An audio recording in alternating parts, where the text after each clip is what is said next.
Queridos amigos e amigas, muito boa noite. Estamos dando início ao programa Espiritismo e Vida neste domingo, dia 28 de janeiro de 2024, na nossa série Estudo Sistematizado. Estamos fazendo um estudo do livro O Evangelho segundo o Espiritismo. Hoje nós vamos iniciar o capítulo 18 do Evangelho, que tem como título Muitos os chamados, poucos os escolhidos. Coube a nós, nesta noite, falar do item 1 e 2, que tem como subtítulo Parábola do Festim das Bodas. Então, capítulo 18 do Evangelho segundo o Espiritismo, muitos os chamados, poucos os escolhidos. Os itens 1 e 2, parábola do festim das bodas. Então, vamos primeiro no item 1, que é uma passagem que Kardec coloca, que está em Mateus, capítulo 22, versículos de 1 a 14. E diz assim: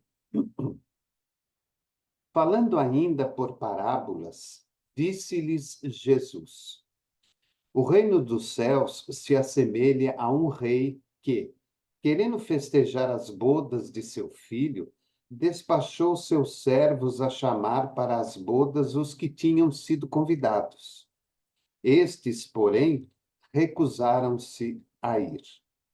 O rei despachou outros servos com ordem de dizer da sua parte aos convidados: Preparei o meu jantar, mandei matar os meus bois e todos os meus cevados. Tudo está pronto. Vinde às bodas.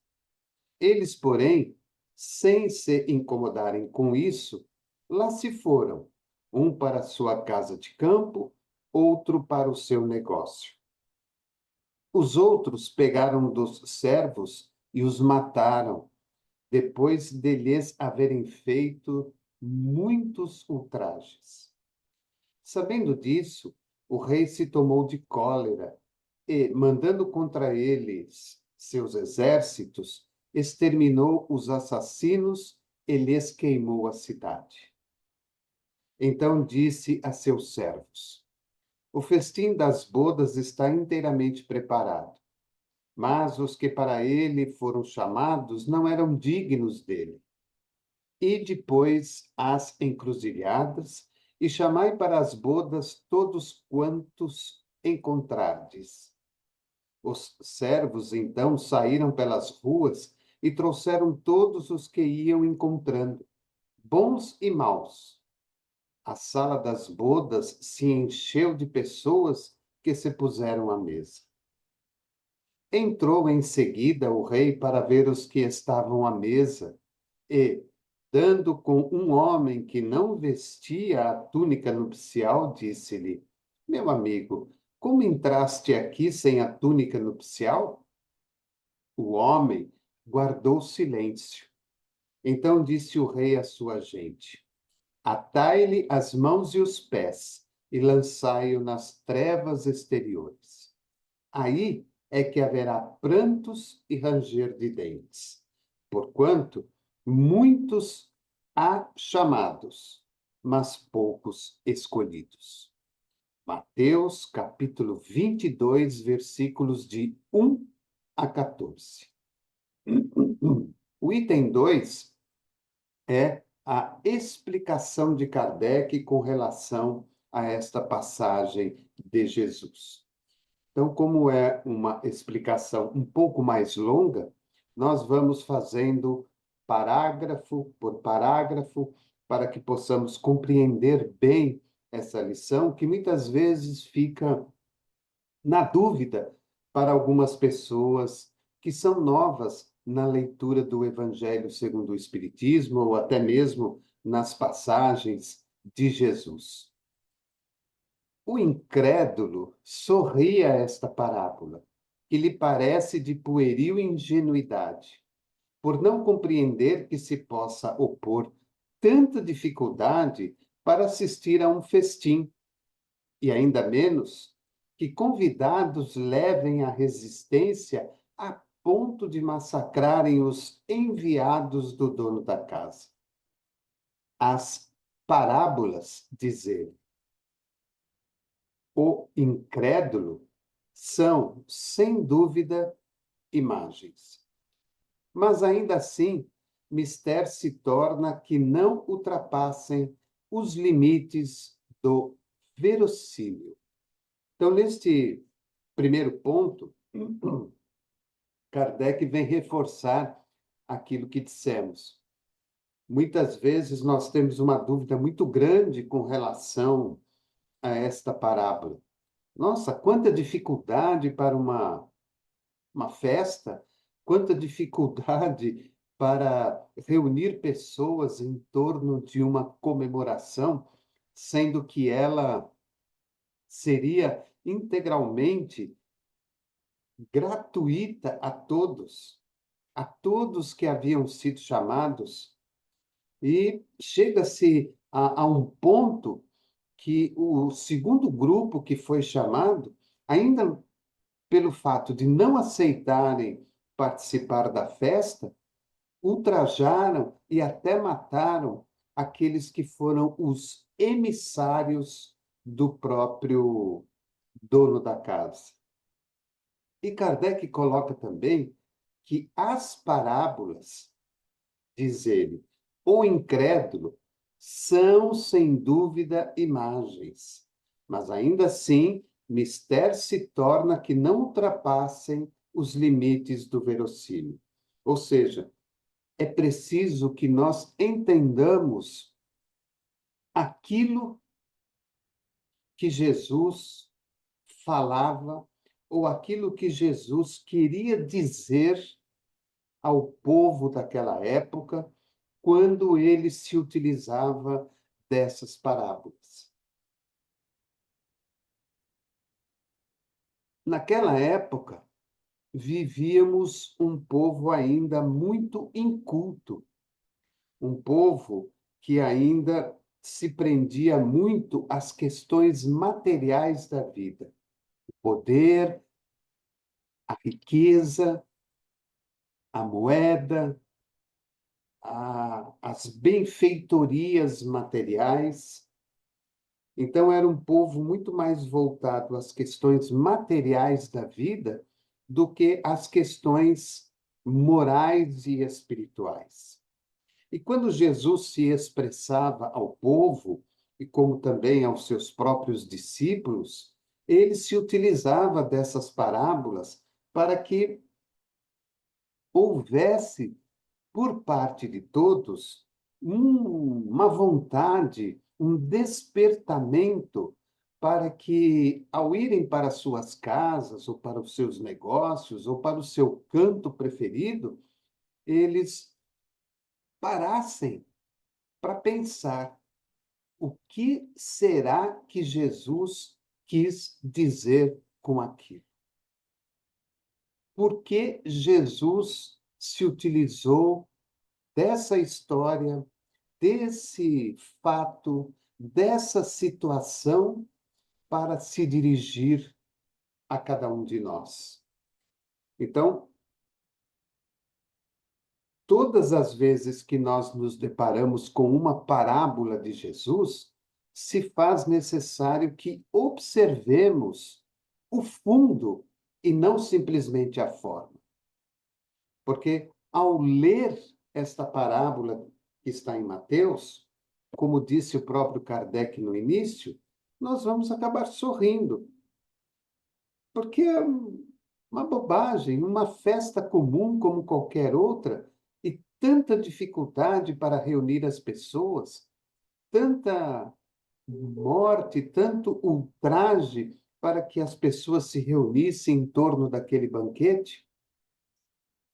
Mas o fundo da parábola traz para nós uma outra observação, traz para nós um outro sentido. que, na realidade, é justamente aquilo que Jesus gostaria, queria passar para aquelas pessoas que o estavam ouvindo. Kardec continua. Outro tanto pode ser dito de todas as alegorias, das mais engenhosas fábulas, se não lhes forem tirados os respectivos envoltórios, para ser achado o sentido oculto. Jesus compunha as suas com os hábitos mais vulgares da vida e as adaptava aos costumes e ao caráter do povo a quem falava. A maioria delas tinha por objetivo fazer penetrar nas massas populares a ideia da vida espiritual, parecendo muitas ininteligíveis quanto ao sentido, apenas por não se colocarem neste ponto de vista os que as interpretam. Então, vejam, as alegorias, né, para nós, muitas vezes, quando olhamos, e nós temos que analisar dentro da visão de Kardec, não na nossa visão atual, com o conhecimento que já temos da doutrina espírita e do cristianismo. Vamos analisar como se nós estivéssemos aqui sentados juntos com Kardec. Ora, as alegorias, muitas vezes, elas nos parecem assim coisas engenhosas, fabulosas, né? Que é difícil conseguir tirar delas o verdadeiro sentido, o verdadeiro objetivo.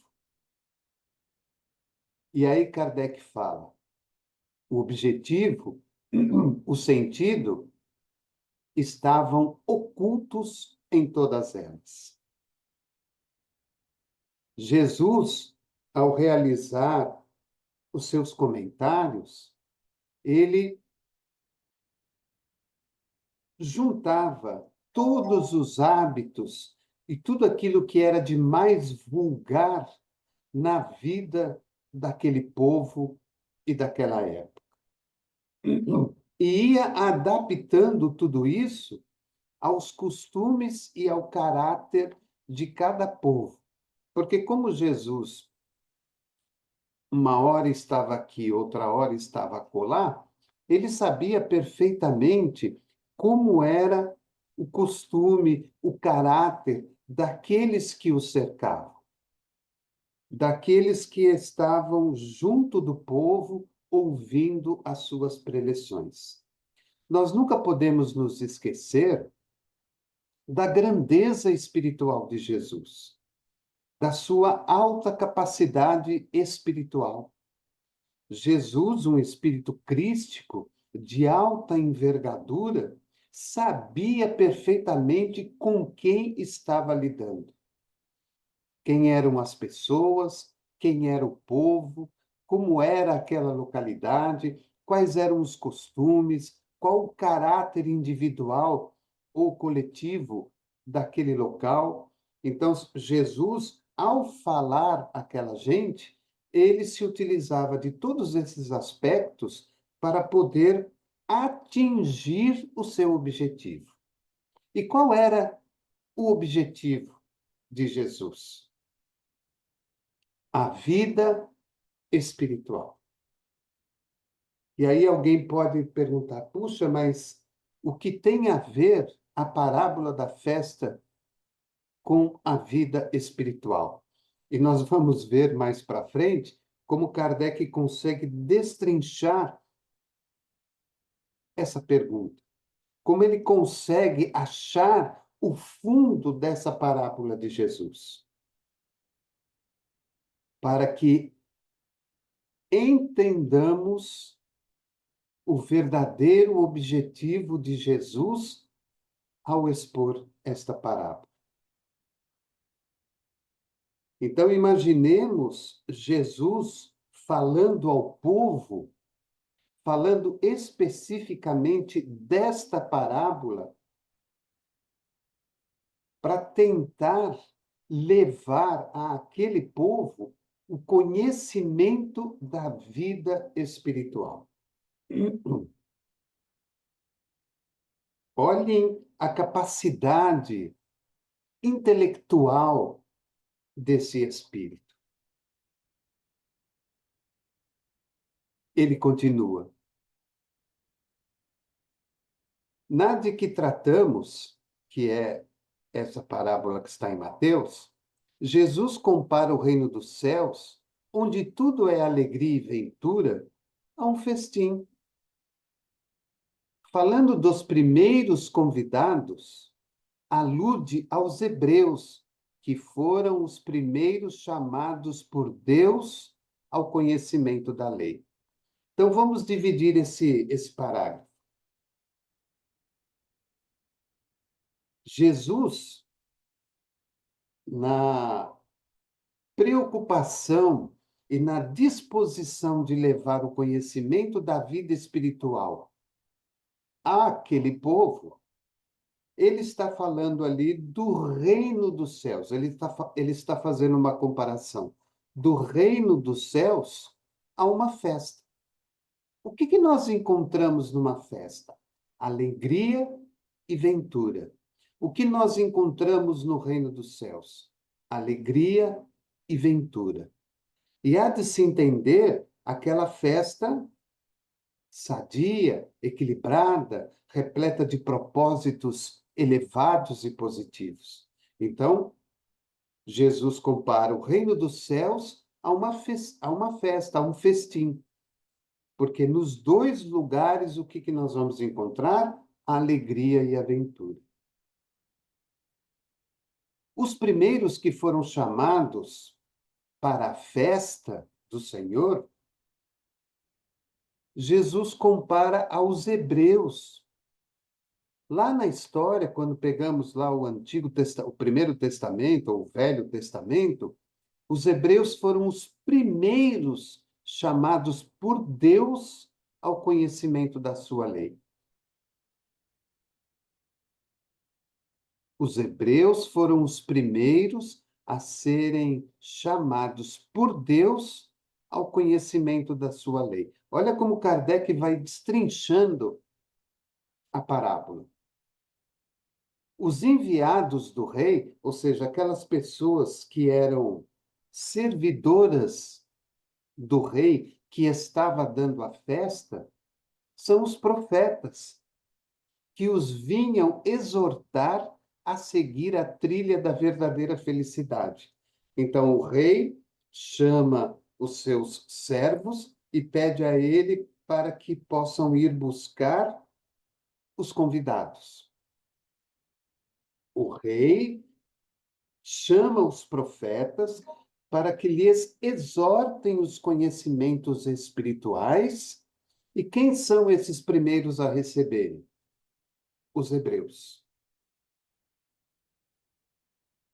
Suas palavras, porém, quase não eram escutadas. Nós vemos isso lá no Velho Testamento. Os profetas falaram, falaram, falaram, falaram, e o povo da época, os hebreus, pouco deram importância àquilo que eles trouxeram. Suas advertências eram desprezadas. Muito daquilo que foi falado pelos profetas foi desprezado como uma loucura, como uma bobagem, como uma besteira qualquer, como uma alucinação de alguém que se perdeu na sua religiosidade, na sua crença, e tenta, de alguma forma, insinuar às outras pessoas aquilo que ele mesmo está crendo.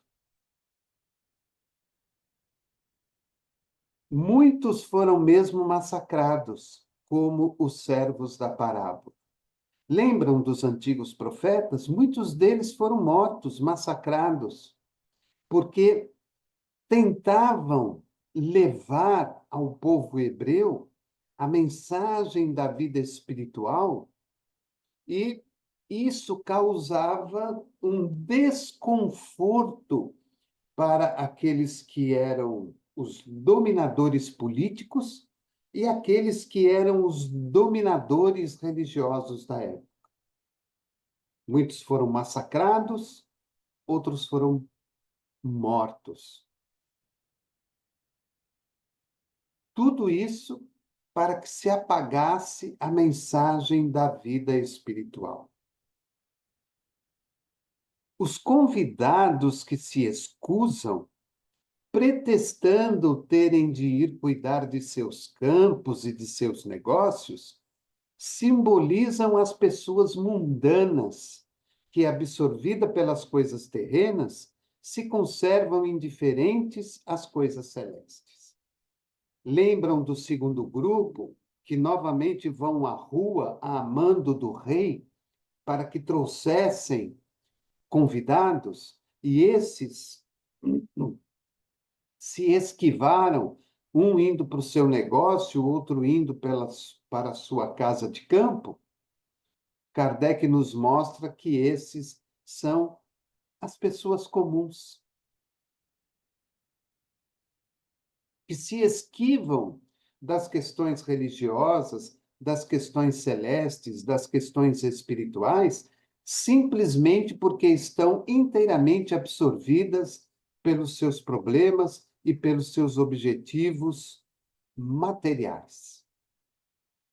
Olhem que nós estamos falando de antes de Jesus e do tempo de Jesus.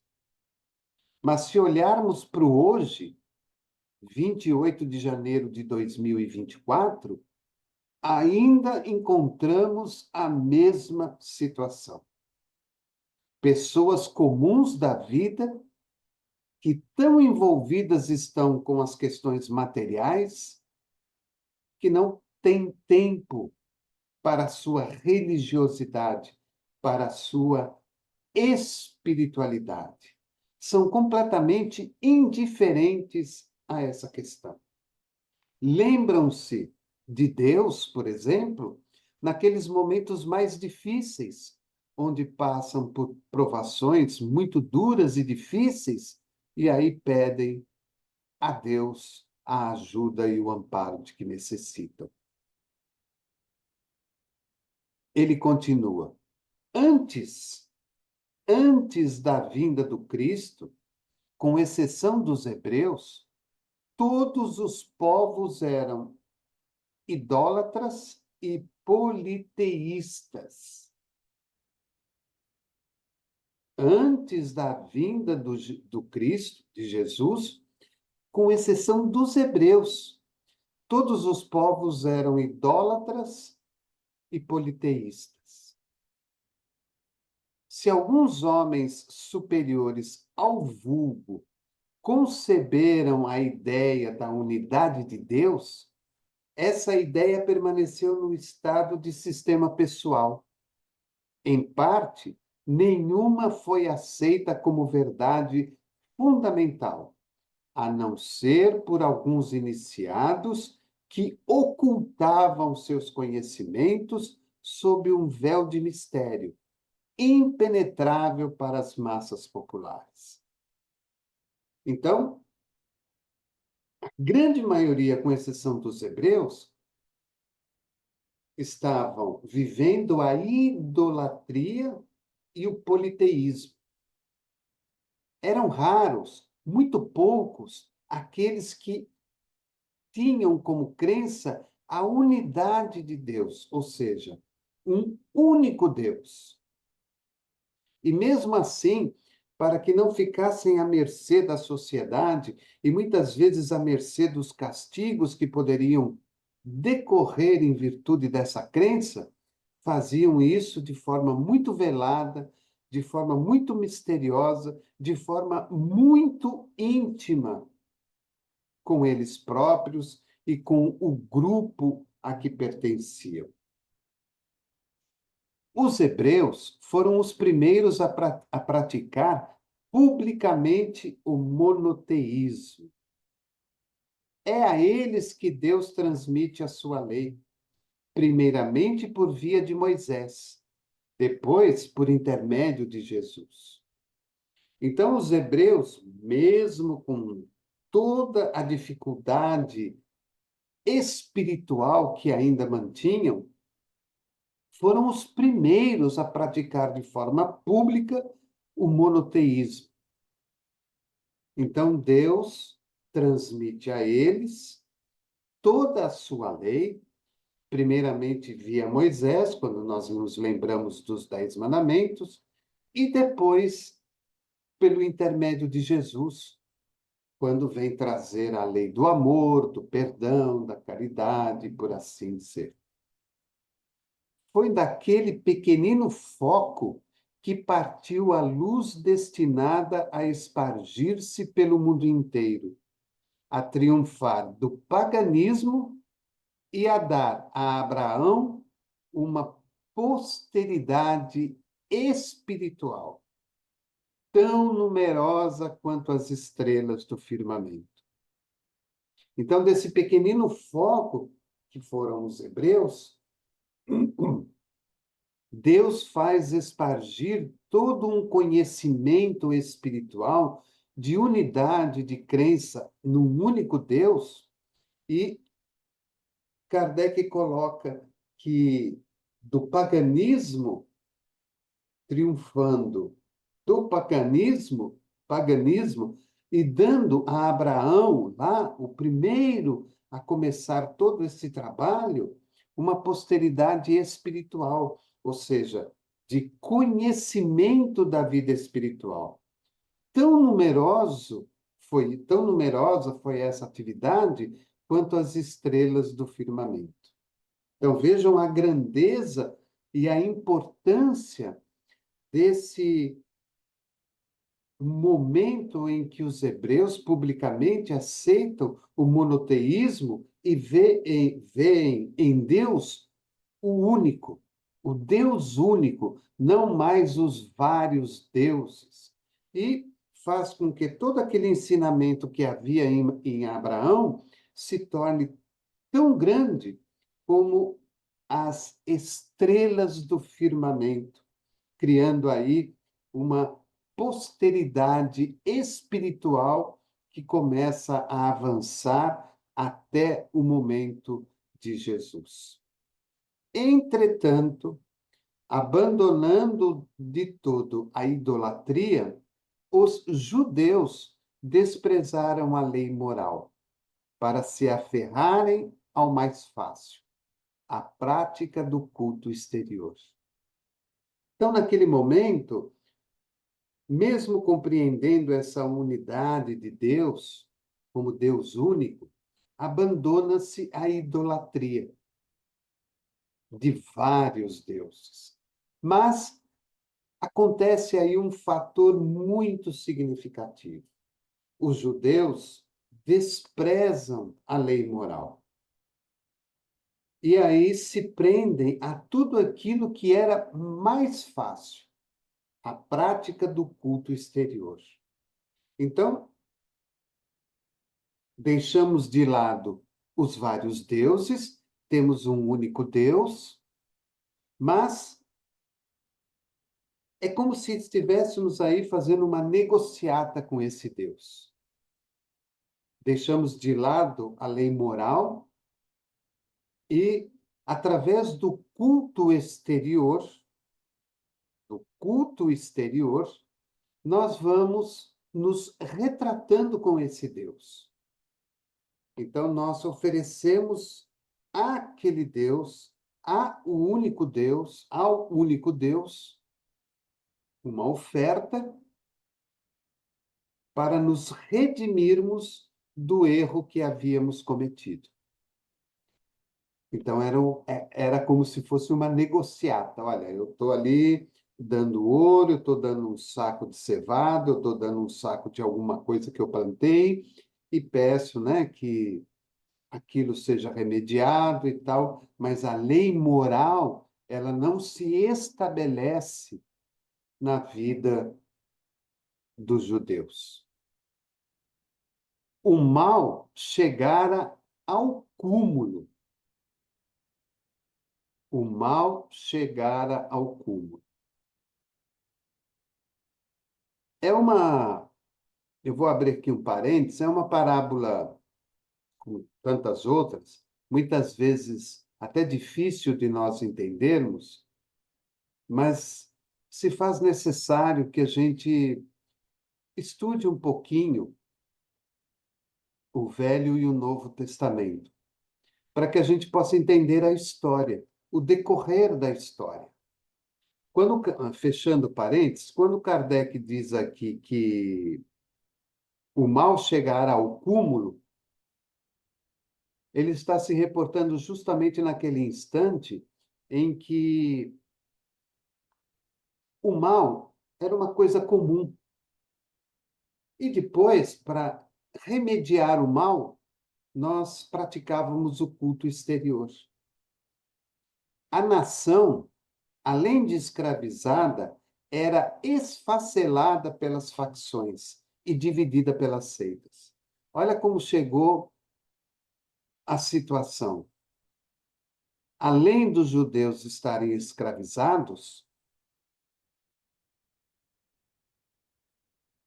toda ela era dividida, toda ela era separada por pequenas facções, e essas facções criavam novas seitas.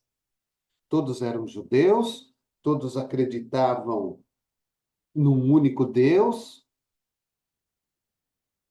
todos faziam o seu culto exterior, todos haviam se perdido na questão da lei moral, e entre eles próprios havia uma briga, e isso se dividia em facções e em seitas. Vamos abrir outro parêntese? Vamos nos lembrar do que está acontecendo hoje no Oriente Médio? Vamos pegar aquela região toda do Oriente Médio, todos aqueles países.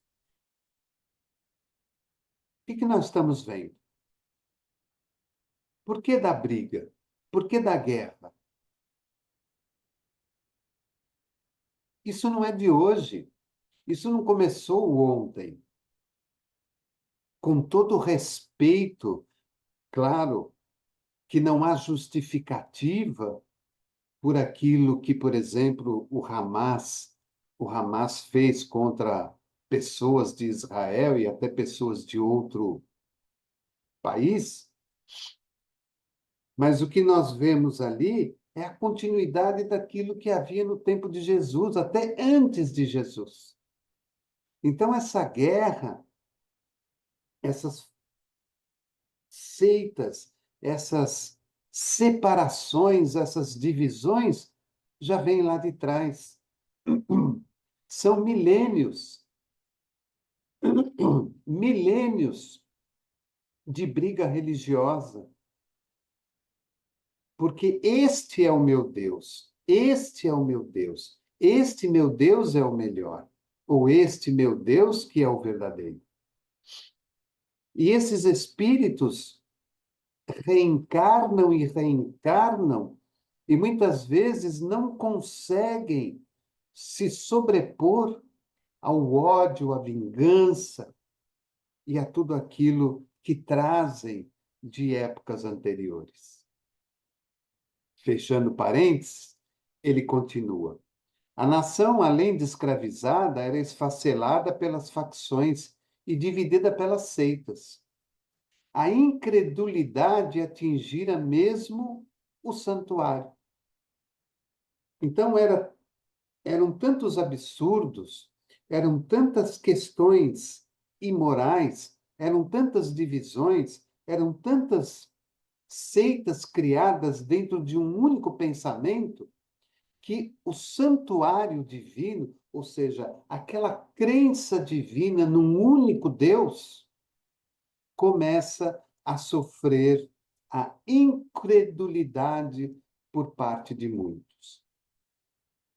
E isso acirrou ainda mais a postura diária e cotidiana daquelas pessoas, que definitivamente como que abandonaram as questões de moralidade, de respeito, de educação, para irem em busca dos seus objetivos, fosse de que maneira fosse. Foi então que apareceu Jesus, enviado para os chamar à observância da lei e para lhes rasgar os horizontes novos da vida futura.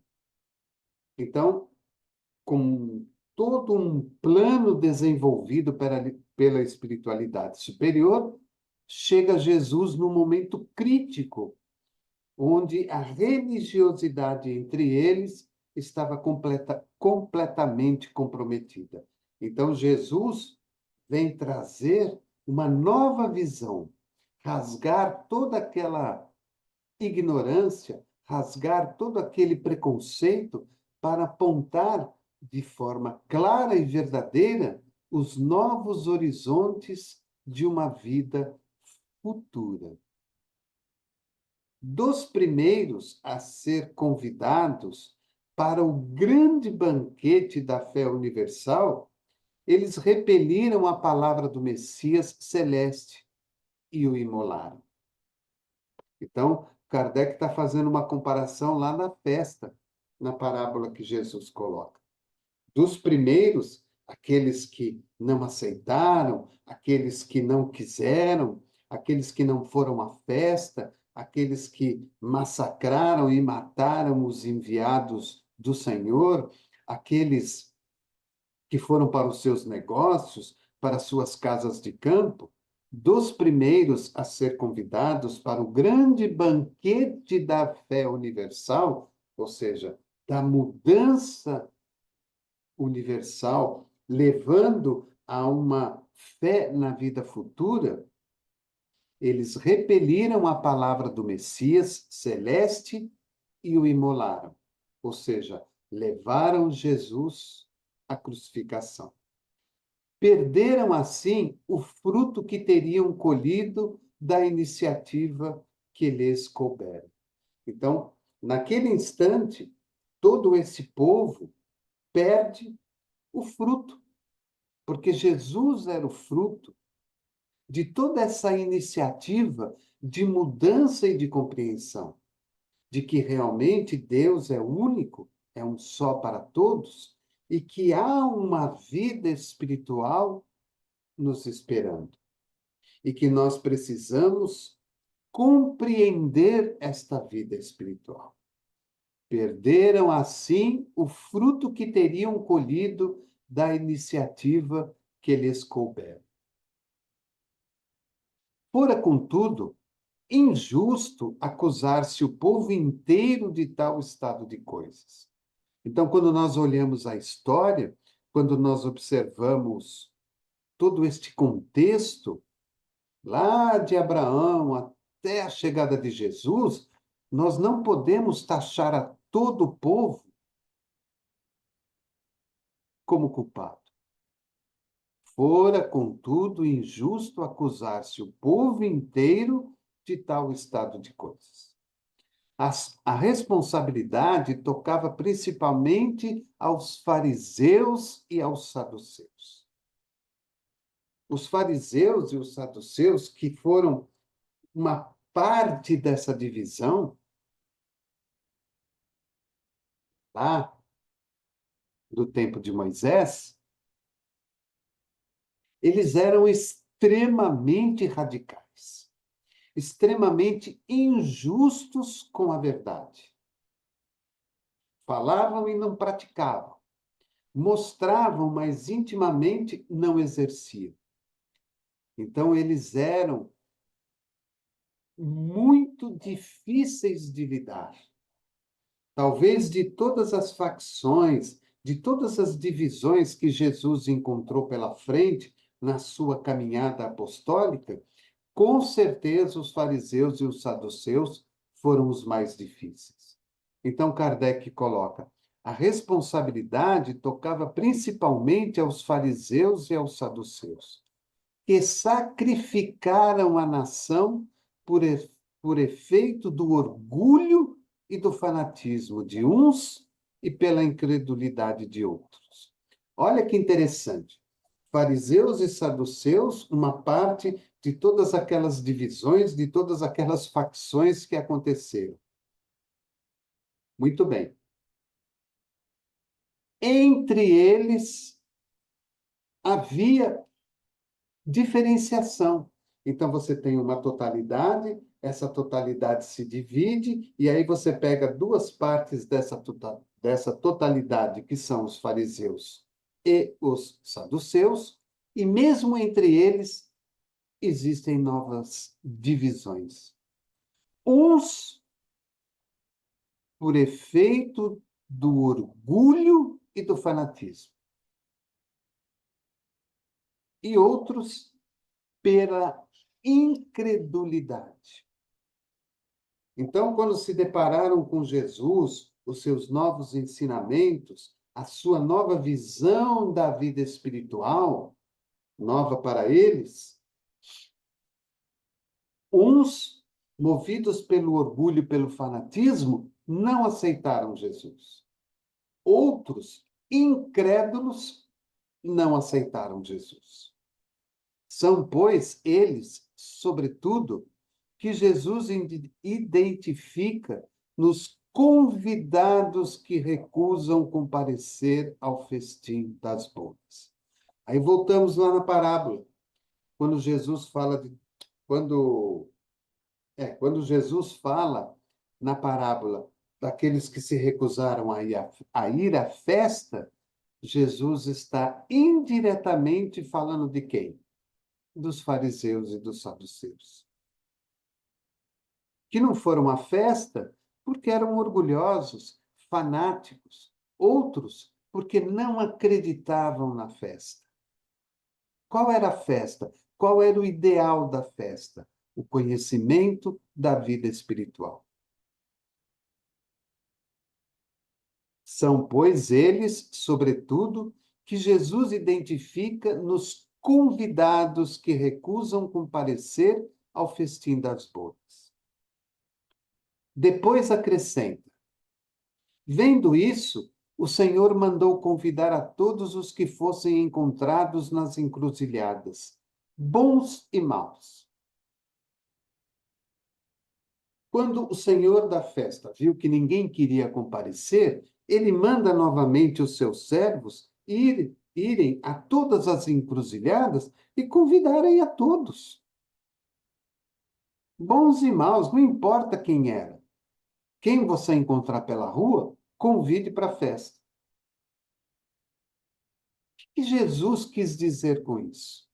Queria dizer, desse modo, que a palavra ia ser pregada a todos os outros povos, pagãos e idólatras. E estes, acolhendo-a, seriam admitidos ao festim, em lugar dos primeiros convidados. Então, nós olhamos Jesus se dirigindo na parábola ao povo em geral, pagãos e idólatras. E se esses acolhessem o chamado de Jesus, eles seriam admitidos à festa. Eles seriam admitidos ao conhecimento da vida espiritual, em lugar dos primeiros, incrédulos, orgulhosos, fanáticos, que desprezaram e mataram os primeiros enviados, os profetas, e o próprio Jesus. Olha como que é importante entender o significado da parábola. Aquilo que Jesus realmente estava querendo dizer. E aí Kardec termina.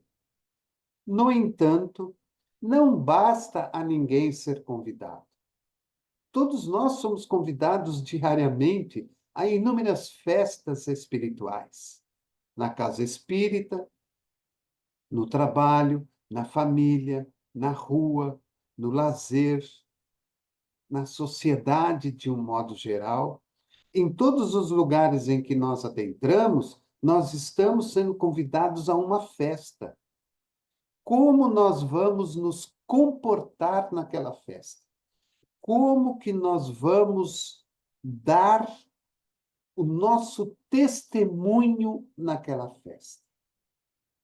Não basta dizer-se cristão, nem sentar-se à mesa para tomar parte do banquete celestial. Não basta ser espírita, não basta ser cristão. Não basta sentar-se à mesa e saborear o banquete que nos está sendo servido. É preciso, antes de tudo, e sob condição expressa, é preciso, antes de tudo, e sob condição expressa, estar revestido da túnica nupcial, isto é, ter puro o coração e cumprir a lei segundo o Espírito. O que é a túnica, então? É o coração puro e seguir a lei do Espírito. Quando o Senhor, lá na parábola, manda os seus servos irem a todas as encruzilhadas e chamar a todos bons e maus, todos vão à festa. E aí, o Senhor identifica um que não estava vestido com a túnica nupcial e pede aos seus servos que amarrem as suas mãos e os seus pés e o lancem às trevas. O que Jesus estava querendo dizer? Que se nós vamos a uma festa, seja ela de que natureza for, aonde quer que seja, se nós não estivermos revestidos pelo coração puro e cumprindo a lei segundo o Espírito, nós seremos chamados a nos retirar da festa. Porque naquela festa devem estar os puros de coração e aqueles que verdadeiramente cumprem a lei do Espírito. Ora, a lei toda se contém nestas palavras: fora da caridade não há salvação. Então, o Senhor manda chamar a todos que estavam na rua, bons e maus, e todos devem ir ali com gratidão, com felicidade, com pureza no coração, cumprindo a lei espiritual. Qual é a lei espiritual? Fora da caridade não há salvação. Gratos ao Senhor pela oportunidade que lhes está sendo dada. Se não sou grato, tenho que me retirar da festa. É a nossa gratidão a Deus, é a nossa gratidão a Jesus pela festa que estamos tendo. Se não somos gratos, não participamos da festa. Se não somos puros de coração, não compreendemos a vida espiritual na sua plenitude. E ele termina: entre todos, porém, que ouvem a palavra divina, quão poucos são os que aguardam e a aplicam proveitosamente. Entre todos, porém, que ouvem a palavra divina, quão poucos são os que aguardam e a aplicam proveitosamente. Então, nós todos conhecemos a palavra, mas muitas vezes nos perdemos nas questões da vida e não as colocamos em prática em todos os lugares e em todos os momentos. Quão poucos se tornam dignos de entrar no reino dos céus. Eis porque disse Jesus: chamados haverá muitos, Poucos, no entanto, são os escolhidos. Chamados haverá muitos. Poucos, no entanto, serão escolhidos. Então vejam como que essa parábola, desculpem, traz em si um entendimento muito grande para nós. Querendo ou não, nós estamos vivendo uma festa. Todos os dias, como disse lá no comecinho, nós estamos sendo chamados a esta mudança, a esta transformação. Ninguém faz esta modificação e essa alteração de hoje para amanhã.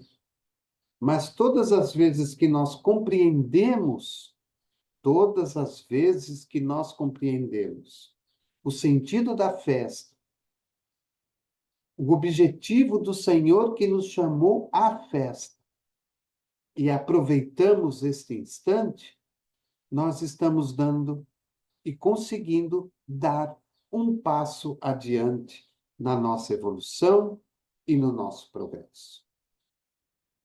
Então, fica aí a nossa pequena contribuição para o estudo do Evangelho nesta noite. É o início, né, do capítulo 18, muitos os chamados, poucos os escolhidos, itens 1 e 2, que tem como subtítulo Parábola do Festim das Bodas. Eu quero agradecer ao seu carinho, agradecer a sua bondade, a sua participação, convidá-lo a participar conosco aos domingos deste estudo. A cada domingo nós temos um convidado ou uma convidada que faz aí o seu estudo, que traz aí toda a sua preparação para aquele item do dia, e é sempre um incentivo estarmos juntos para estudar. Mesmo que já tenhamos estudado o Evangelho, estudá-lo é sempre motivo de muita alegria, porque conseguimos ver novas ideias, rever aqueles conceitos e atualizá-los no contexto da nossa vida cotidiana. Agradeço a Jesus pela oportunidade do trabalho e aproveito mais uma vez para também convidá-los para que conheçam a nossa programação semanal. A partir de fevereiro, logo após o Carnaval, em todas as nossas séries semanais, com exceção, é claro, daquelas que estão fazendo um estudo contínuo, em cada uma das séries nós estaremos aí trazendo uma nova programação. E lembrá-los que o nosso webinário das quintas-feiras tem o seu início agora no ano de 2024, às 20 horas. Antes nós iniciávamos às 19h45, mas agora nós estamos iniciando às 20 horas. E aproveito também para convidá-lo a conhecer a nossa web rádio. Se você for lá no Android, no Google Play, você digita lá na lupinha Web Rádio Espiritismo e Vida, você vai poder baixar o nosso aplicativo e terá o site da rádio e lá em cima, no canto superior esquerdo, o botãozinho onde você clica e vai poder ouvir toda a programação diária, semanal, 24 horas por dia da Web Rádio Espiritismo e Vida, que também, a partir de fevereiro, pós o Carnaval, estará aí com uma programação modificada, renovada para o ano de 2024. Desejo a você um bom final de domingo, um bom descanso e que a sua semana seja de muita luz, de muita paz, de muita saúde e felicidade. Que Jesus nos abençoe hoje e sempre na nossa atividade. Programa Espiritismo e Vida, simples, objetivo, constante. Um forte abraço e nos vemos quarta-feira, às 21 horas, na nossa série Relembrando Chico Xavier. Um forte abraço a todos e que Jesus nos abençoe.